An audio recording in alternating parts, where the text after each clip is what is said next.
Hello, and welcome to the Homeschool Sanity Show, your prescription for happier, healthier homeschooling. I'm your host, Dr. Melanie Wilson, Christian psychologist turned homeschooling mother of 6. Let's get started. Hey, homeschoolers.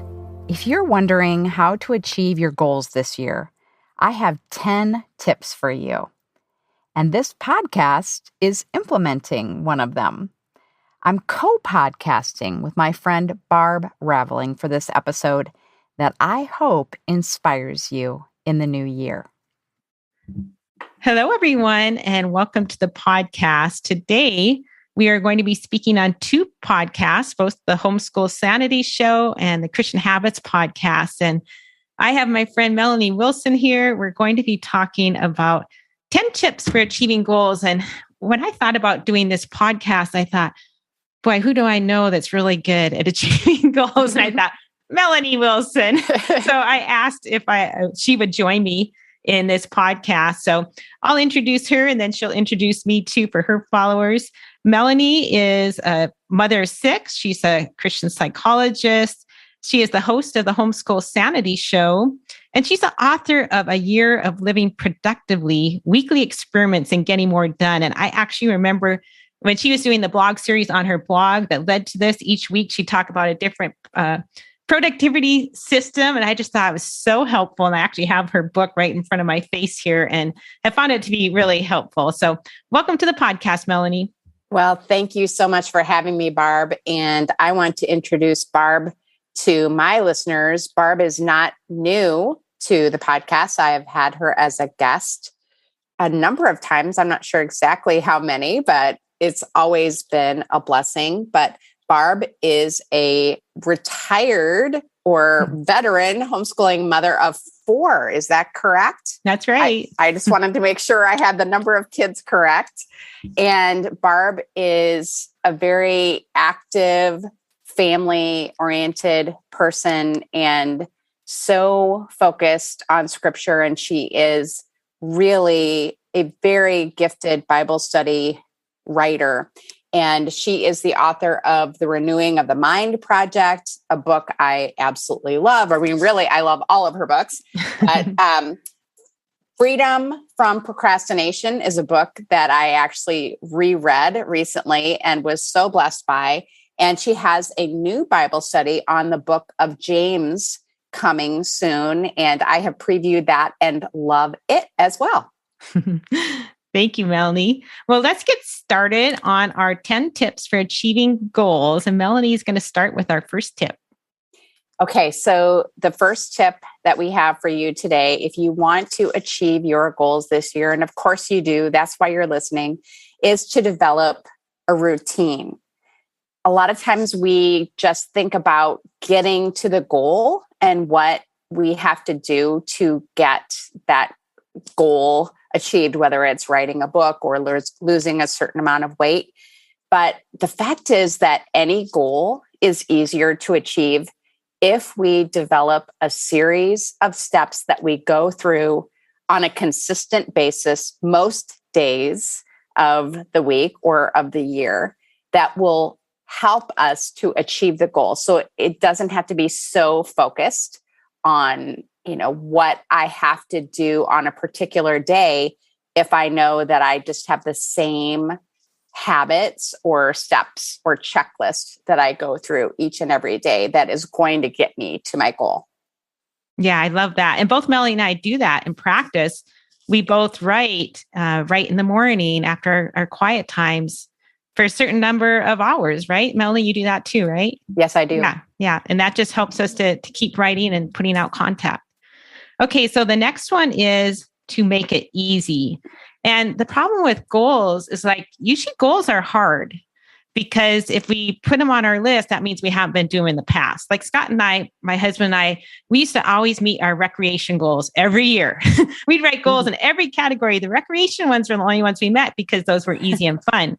But for hard goals, you have to try and make it easy. And one way to do that is to have short amounts of time. So like when I first started writing, I only made myself write for 15 minutes. I wasn't capable 2 or 3 hours like I am today.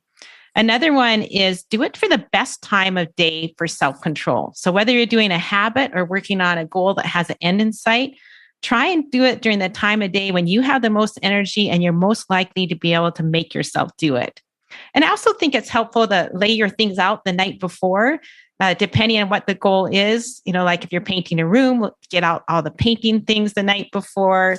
If you're trying to develop a quiet time habit, get everything set up the night before. So at least, that's not going to stop you from working on your goal.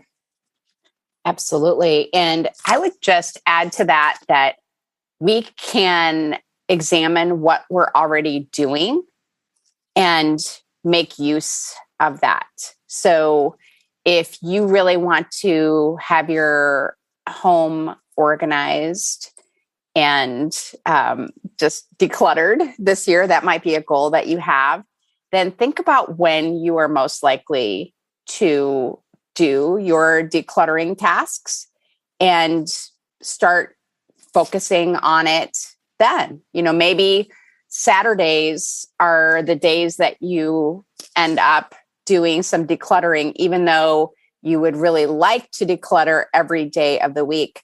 If that's what you're already doing, then just capitalize on that and at least start there. Yeah, that's great. I think there's that habit stacking people talk about where you're trying to stack new habits to old habits. So if you already have a habit of eating a meal or brushing your teeth, for example, if you can tie a new habit to that, that's helpful.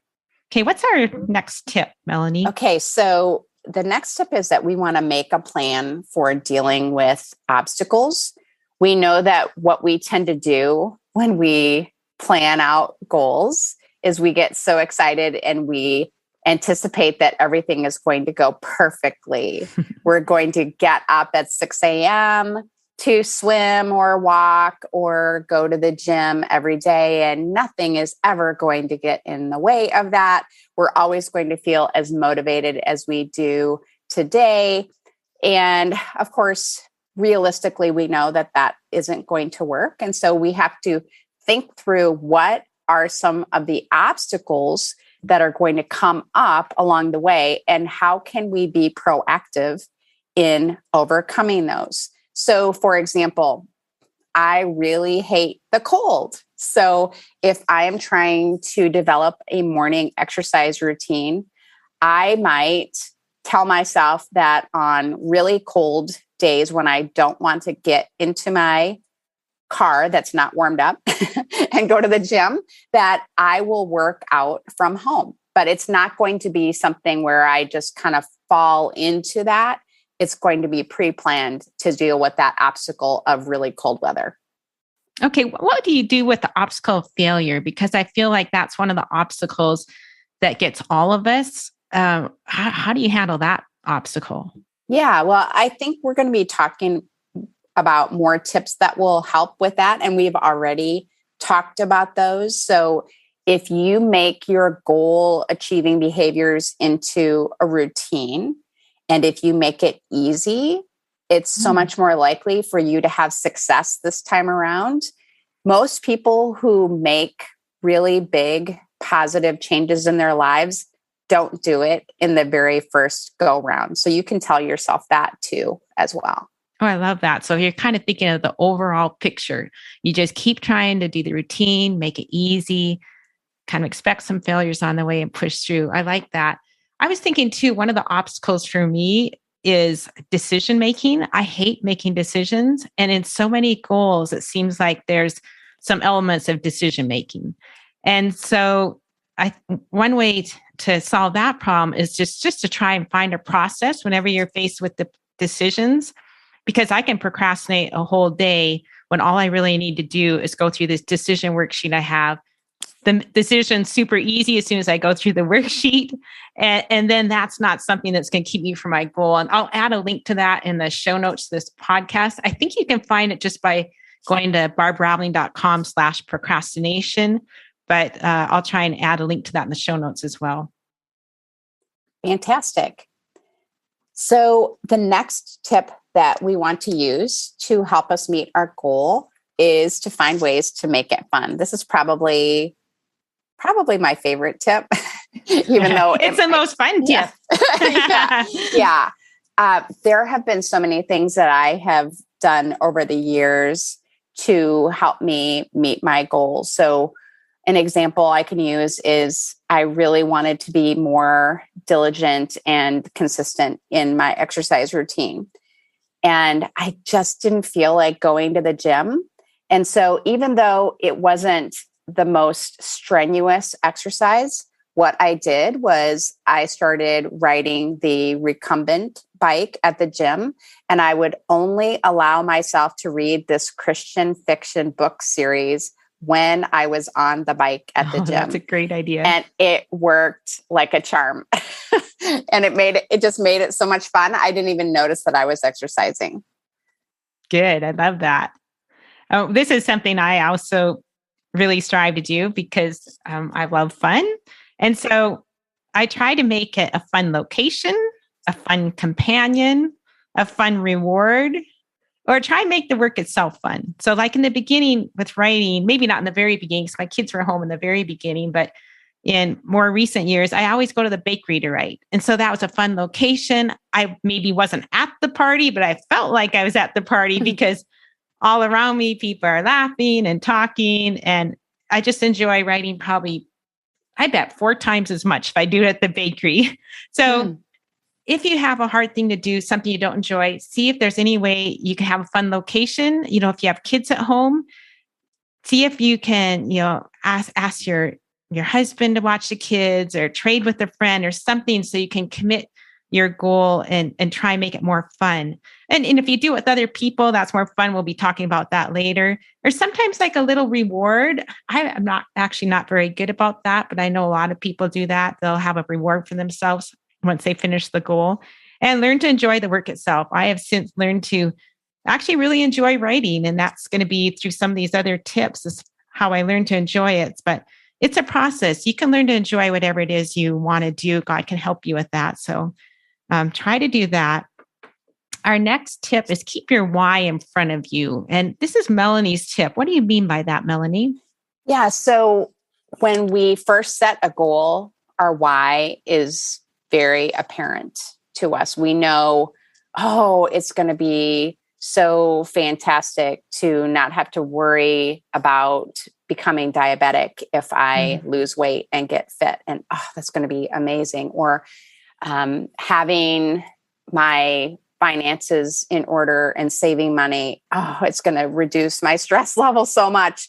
But around maybe the end of January, this is probably for me, when it happens, I start thinking, I'm not going to have any health problems because of eating all this junk or not going to the gym or, I've saved some money. It's fine. It's all fine. And we forget all about the big why, the reason why we are striving for the goal that we have in the first place. And there are a lot of different strategies for keeping your why in front of you. And I will let you chime in here, Barb. But one of the things that I created as a part of my organized homeschool life planner is a place for us to write out our why each week. So at least we're reminding ourselves, remember why you're doing this. I love that. And I think one of the ways I do it, I've done it in the past. I don't do it that often, but let's say I'm trying to break a habit, like I'm trying to use discipline with the internet or I follow eating boundaries. I might make a rule that before I break any boundaries, I have to list in my head 5 reasons why I want to have that boundary in my life, or 5 consequences of consistently breaking the boundary. And usually just doing that, it kind of helps change my attitude and helps me remember my why, because a lot of the whys are involved with benefits and consequences, right? And so like say with eating, okay, my why, yes, I want to be healthy. But when that little yummy treat is in front of my face, my why is because I want to have fun. So you have to kind of choose your why maybe, or remember the consequences of a life of undiscipline. So I think that's a really helpful one to remember. Okay, our next one is to let go of perfectionism. And this is something I struggle with writing. When I first started writing, what you're supposed to do is you're supposed to just race through a first draft of the book without editing. Well, instead, I edited every single page like many, many times. And that's part of the reason I hated writing. And I think we do that in life. We set whatever goal it is and we feel like, oh, I have to be perfect at it. And so instead of just looking at it as an experiment, let's just give it a try. We say, no, I have to be perfect. And then we agonize and stress ourselves out and make it not very fun.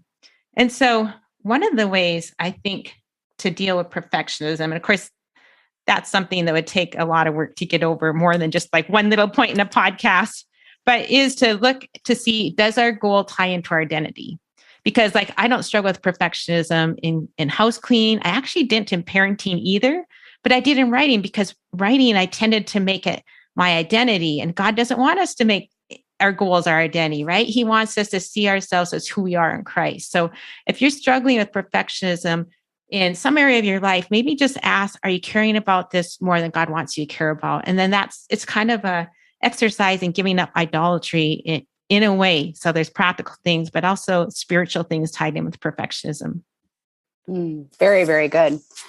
One of the things that I have talked about on my podcast before is black and white thinking. And you can also call it all or nothing thinking. And goals are a major area where that rears its ugly head. So I have, as part of my routine, Barb mentioned this before, a writing habit. So what I'm supposed to do is write for 3 hours in the morning. And so I overslept some this morning. I thought I had my alarm on and it wasn't. And so I overslept. And so I didn't get 3 hours of writing in, or I wasn't going to be able to in the morning. And so an all or nothing mindset would say, well, I mean, you might as well just not even write at all. In fact, you've already blown it for the week. And so just do what you want to do the rest of the week.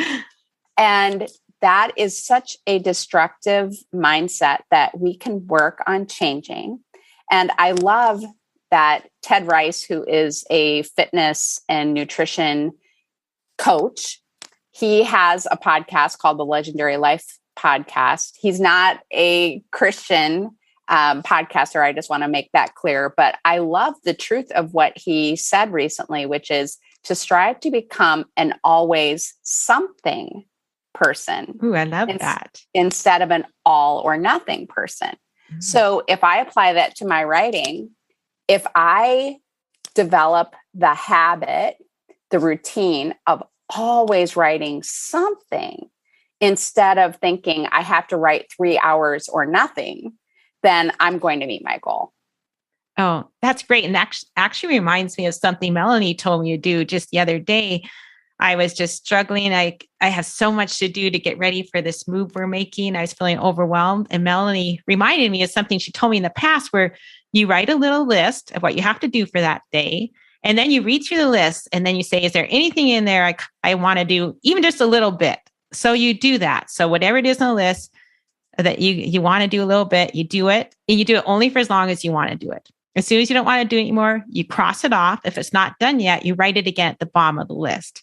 And then you read through the list again and say, is there anything there I kind of want to do? And I thought it was perfect for those days of the week when you just really don't feel like doing anything. And so that was a really helpful tip to me.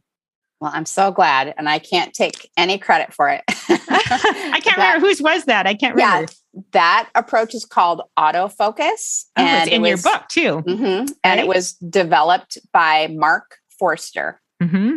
Okay. Yeah, that's one of the ones in Melanie's book. She analyzes so many different tips and strategies, and that was one of them. Okay, the next one is be a good coach yourself. This is another one Melanie came up with. What do you mean by that, Melanie? Yeah, so I realized that I have been the most motivated in my life with very encouraging, positive people and coaches. So I had the opportunity when I was in high school to see a bad coach. And all he did with the girls' basketball team was criticize and belittle the girls. And I don't believe that he was trying to hurt them. I think he thought that this would motivate them to want, to improve. And I think, as crazy as that sounds, I think we have that idea with ourselves sometimes too. It's like, how could you be so dumb? How could you do that? That's ridiculous. You know better than that. And it isn't motivating. It's demoralizing. And so I have made a commitment this year in reaching my goals to be a good coach, which a good coach is, okay, well, what worked in that situation? What did you accomplish? What are you improving on? Okay, and what didn't work? And how can we make sure that happens less often?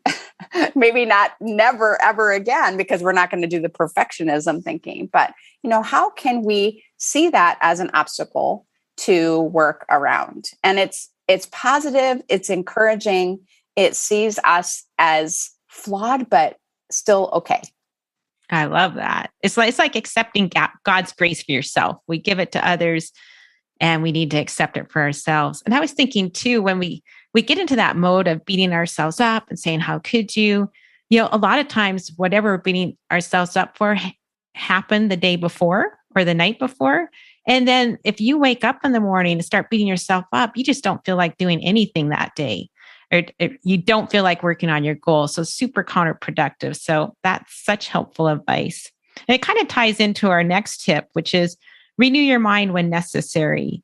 And so often when we're working on goals, we'll be doing that self-talk. It's like, it's too hard. I can't do it. And, I used to say that so many times when I first started writing. And what we need to do is we need to take off those lies and put on the truth. It's hard, but it's not too hard. And we can do all things through God who strengthens us. And I can't do it perfectly. I can't do it super fast. I can't do it failure, but I can do it. I can work on it today. So just try and renew your mind. I actually wrote a whole series of questions for this when I was writing it.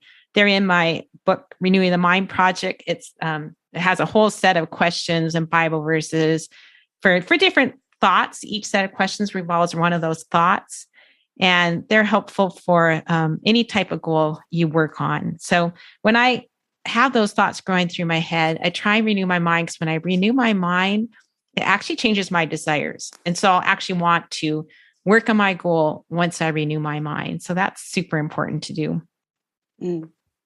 And Barb's questions just cut you right to the quick in a good way. It just cuts through all the garbage, all the lies that you are believing and telling yourself. So if you just don't even know where to start, then Barb's book is a great place to begin. As you develop in your ability to recognize lies that you're telling yourself, or even just to recognize, oh, I'm feeling a lot of negative emotion. What is going on with that? That's usually how it will begin for me. And then I just go and start making a list of things that I am thinking and feeling. And I leave space between those. And then I speak back to those thoughts and feelings just the way that I would with Barb or another friend of mine. And I just say, no, that's not actually true. And here is what is true. And it is incredible how at the end of doing that simple exercise, and it really doesn't take very long, to find that your perspective is, it's changed. It's truly been changed. So you can, I think, couple Barb's questions with truth journaling, which is something I really developed as a habit because of what Barb taught me. But then I also just encourage you to go to God's word. Wherever you are in the Bible, just let the Bible fall open if you're not on a particular reading plan. And boy, the Lord just loves to use his word to speak directly to us. That's good. Okay, our next tip is gain support. What do you mean by that, Melanie?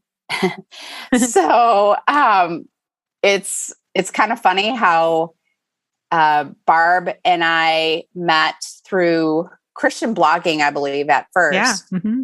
And then when we discovered that we were both Christian writers and both very interested in productivity, that we ended up, and it was Barb's idea, which I'm super grateful for, but we ended up becoming part of a small group that meets every month to talk about our goals and to talk about what's going well with those, what isn't going well, and to kind of do a little crowdsourcing, problem solving along the way, and also some self-coaching in the middle of a group, because we talk about what it is that we want to remember for the following month. So it's really been incredibly encouraging and helpful for me. And I just know as a psychologist how crucial it is to have some kind of social support for,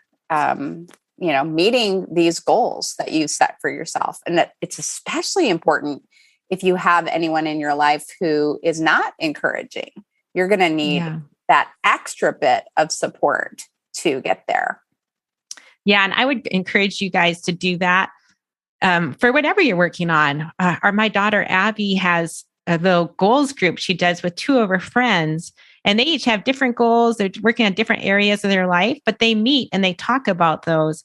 And Melanie is in my group. It's just three of us. It's Melanie and I and our friend Gina Otiende, who writes over at intentionaltoday.com on the subject of marriage and has wonderful material. But just that little group is just so encouraging. You can do it with friends locally.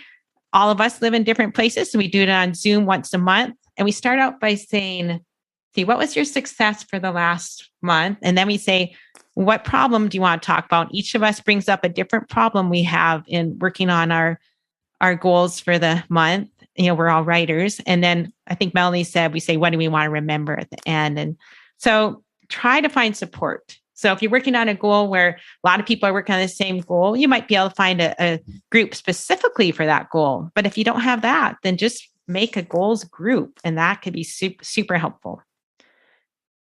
Okay. And our last one is conquer procrastination. And it is so easy to procrastinate when you're working on a goal.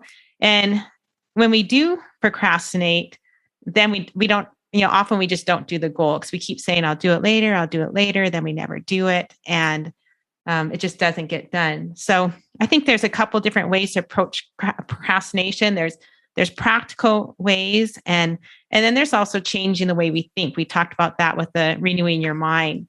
And I used to think that on the ball people never procrastinated, because I used to be just a really lazy, indulgent person and who couldn't make myself do anything. And I admired, people who just seemed to have it all together and could get everything done. I thought I'll never be that way. Well, I'm actually a pretty productive person now. I'm kind of one of those on the ball people, which is shocking to me.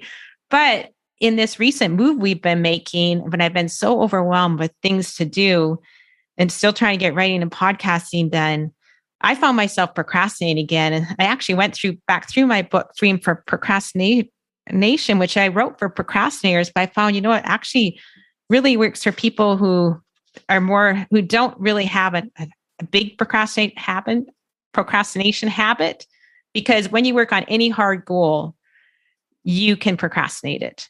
If it's something you're not used to, something new, something really intimidating. So I just would ask you to go to God for help with that. There are a lot of little scripture meditations and Bible studies in that book. Plus there's some practical charts and workbooks and tips and things like that. But just do whatever you can to go to God for help for procrastination. I'm sure there's a lot of other good Bible studies out there too that you could find to help with that. Absolutely. It is a fantastic resource. And I had my Freedom from Procrastination book sitting at my desk because whenever I didn't feel like working, Barb would have a situation that is like that, why you don't want to work. And just reading through the questions was enough to get me moving again. So I highly recommend that. And then the other thing I recommend is my book, A Year of Living Productively, that Barb has already mentioned. And that book is a series of experiments that I did in productivity to help me overcome procrastination and to become more productive. But what I think makes it so powerful is that we treat ourselves like an experiment. Like, let's see if this will help Melanie get some more writing done today. Instead of thinking, oh, she's such a mess. She's so lazy. She's beyond help. No, there are certain factors that can help her to get more of the important work done. And I will just give you an interesting example from my own life and with my writing in particular.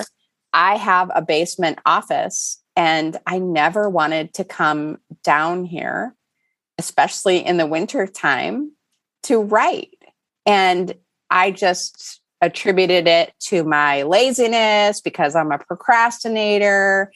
And the fact was that as soon as I put a space heater at my desk, my reluctance to come to my office disappeared.